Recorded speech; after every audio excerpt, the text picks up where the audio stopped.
Bog svima, ja sam Stella i dobrodošla u podcast U pidžami. Podcast kojem je cilj da se osjećaš udobno kao u pidžami dok ga slušaš, ali i općenito u životu. Ako ti se ta ideja čini primamljivom, krenimo zajedno na putovanje zvano Nova epizoda. Bog! Ovaj podcast danas neće imati nekakvu specifičnu temu, već ću govoriti kako je nastala ideja da upravo ovo snimam. Smatrala sam da ako krenemo na neku temu odmah, da mi je onako malo s neba u rebra, a da zapravo trebam za početak ispričati priču kako je ova ideja nastala. YouTube sam počela gledat s 15 godina, gledala sam ga satima dnevno i nekako mi se prirodno rodila ideja da ja želim pokušati snimat. To sam učinila. Bilo je ljeto 2015. i krenula je ta ljetna avantura zvana YouTube.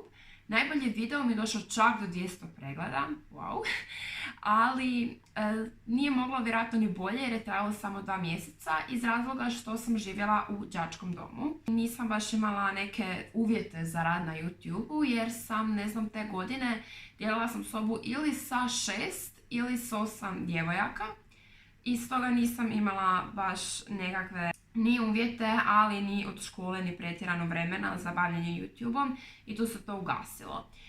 Ipak, 2017. sam vidjela da sam objavila još jedan video, svi su to videi trenutno na privatnom i ne mogu se nigdje pogledat, tako da vjerujem da se ta ideja YouTube-a u meni nije ugasila, a vidim i sad ovdje dok snimam ovo da nije.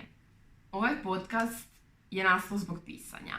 Danas ljudi nešto manje vole čitati dužlje tekstove, ne mislim na knjige, već recimo kolumne i postove na blogovima, bar mi se tako čini. I onda sam odlučila da bih htjela pokrenuti ovaj kanal komunikacije jer sama jako volim slušati podcaste dok slikam, vježbam ili čak dok radim kućanske poslove koje mi baš nisu dragi kao što je kuham, čistim i onda mi to sve nekako uz podcast bude lakše.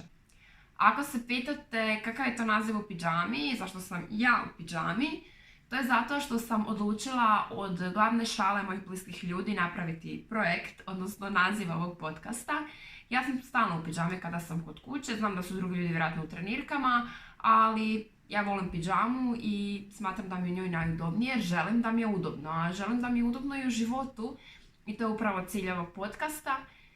Pričat ćemo, odnosno ja ću pričat, ali ću i pričat vaša mišljenja koja ćete dijeliti sa mnom i cilj je toga da nam svima bude ugodnije i udobnije u životu i u vlastitoj koži.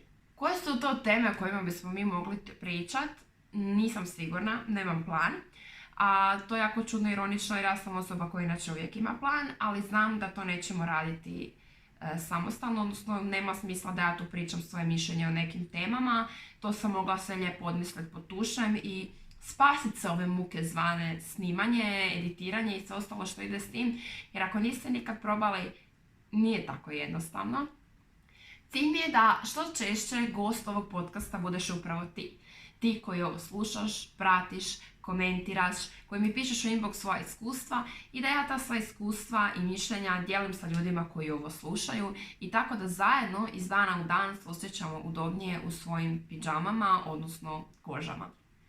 Već sam na svom Instagramu Stella_pise sakupila nekoliko iskustava i mišljenja ljudi o određenoj temi koja ću vam uskoro prenijeti. Znaš, ne znam gdje idemo, ali idemo zajedno, stoga odredište toliko nije ni važno. Hvala ti na slušanju, a ako želiš da se ova priča dalje širi, subscribe se na moj kanal, lajkaj, komentiraj. Slobodno kad imaš nekakav komentar možeš mi pisati privatno u inbox na Stella_piše. Tamo se i dalje čitamo na Instagram profilu, a ovdje se slušamo u sljedećoj epizodi.